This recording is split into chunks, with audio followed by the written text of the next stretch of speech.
179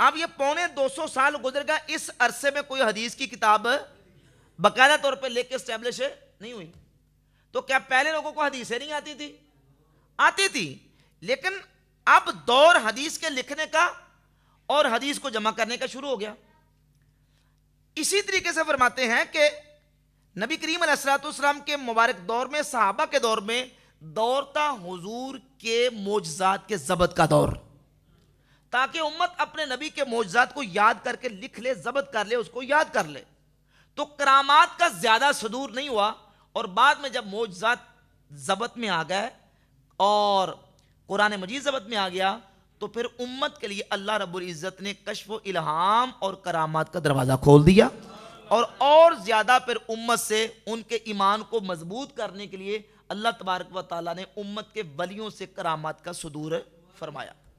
اب جو صحیح سند کے ساتھ کرامتیں ثابت ہیں، صحیح سند کے ساتھ، یہ ایک پورا موضوع ہے میرا، جو صحیح سند کے ساتھ تابعین کی، صحابہ کی نہیں، تابعین کی، تبع تابعین کی کرامتیں ثابت ہیں.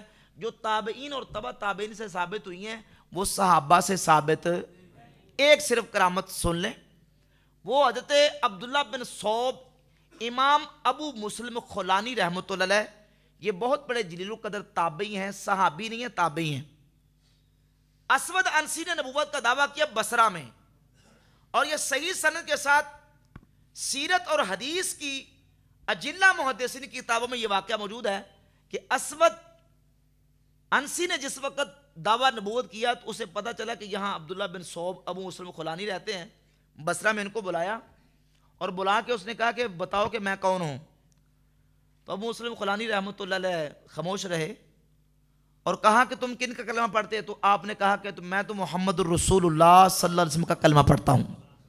حضور کا جب کلمہ پڑھا اور اس کی نبوت کا انکار کیا، حضور کی نبوت کا اقرار کیا، تو اس نے غصے میں آ کے ابو مسلم خولانی رحمۃ اللہ علیہ کو آگ میں ڈال دیا. کس میں ڈالا؟ آگ میں. آگ میں ڈالا تو اللہ رب العزت نے ابو مسلم خولانی کو اس جلتی آگ سے صحیح سلامت محفوظ فرمایا.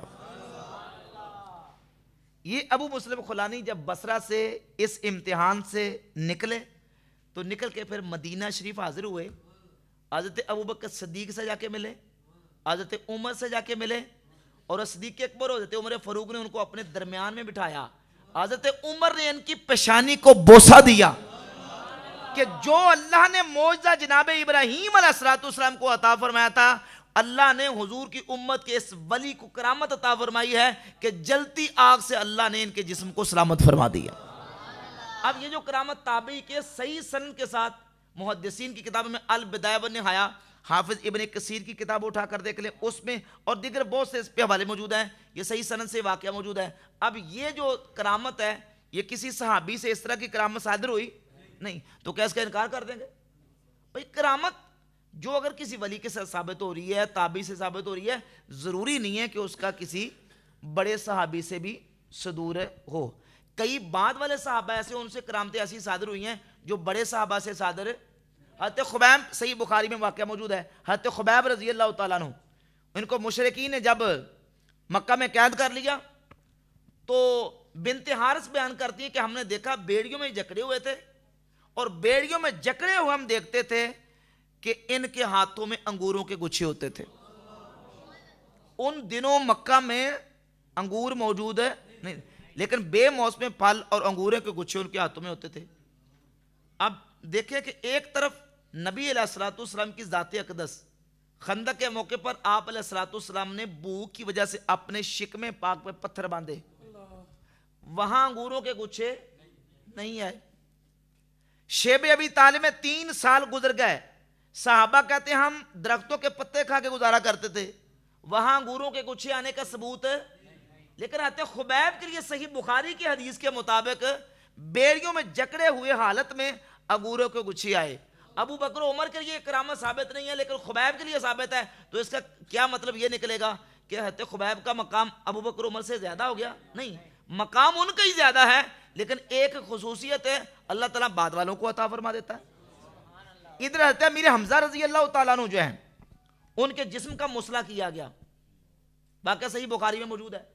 حضرت امیر حمزہ کے جسم کا مسئلہ کیا گیا، اور ایک صحابی ہیں انصاری صحابی جن کو نبی کریم علیہ الصلوۃ والسلام نے مشرکین کی جاسوسی کے لیے بھیجا تھا، صحیح بخاری میں کئی مقامات میں واقعہ موجود ہے، جب ان کو مشرکین نے قتل کیا، قتل کر کے چل گئے، اپنے ساتھیوں کو جا کے بتایا کہ ہم قتل کر کے آ گئے ہیں، تو انہوں نے کہا کہ قتل کر کے ان کی نشانی کے کوئی لے کے آؤ، نشانی یہ کہ ان کے جسم کا کوئی عضو کاٹ کے لے کے آؤ، کوئی ہاتھ پاؤں، کوئی ان کا کوئی شے کاٹ کے لے کے آؤ۔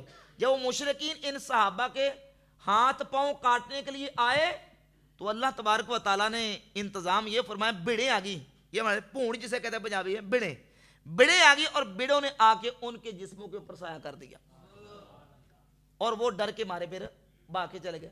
اب وہ انصاری صحابی کا مقام اور حضرت امیر حمزہ کا مقام برابر ہے؟ نہیں، امیر حمزہ کا مقام تو کہیں بلند و بالا ان سے۔ امیر حمزہ کے جسم کا مسئلہ ہوا، لیکن انصاری صحابی کے جسم کا مسئلہ کرنے کے لیے تو لیکن اللہ نے ان کی حفاظت فرمائی، انتظام فرما دیا، اور ان کے کرامت کے طور پر اللہ تبارک و تعالیٰ نے ان کی حفاظت فرما دی۔ تو ایک چیز ضروری نہیں کہ افضل کے لیے ثابت نہ ہو تو وہ مفضول کے لیے بھی ثابت نہیں ہو سکتی، یہ ضروری نہیں ہے۔ صحابہ کا مقام وراء الورا افضل و اعلیٰ ہے، لیکن جو صحابہ کرام کے لیے کرامتیں ثابت نہیں ہوئی، اگر بعد کی امت کے ولیوں کے لیے کرامتیں وہ ثابت ہیں تو اس کا انکار نہیں کرنا چاہیے۔ اللہ تبارک و تعالیٰ جل شانہ جسے چاہے جو خصوصیت عطا فرما دے۔